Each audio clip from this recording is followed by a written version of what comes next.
O sapato mais apertado do mundo é o do outro, porque ninguém sabe onde dói até calçar a dor que não é sua. Às vezes, a gente julga rápido demais, sem entender a luta alheia.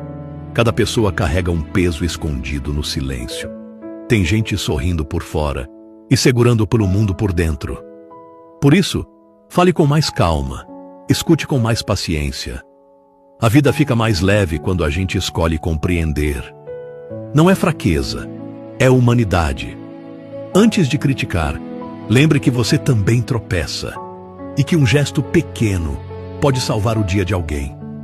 Empatia não custa nada, mas vale muito. Todos nós estamos tentando dar o nosso melhor, às vezes com forças que ninguém vê. Então, respeite o caminho do outro, porque cada sapato tem uma história que só quem usa entende.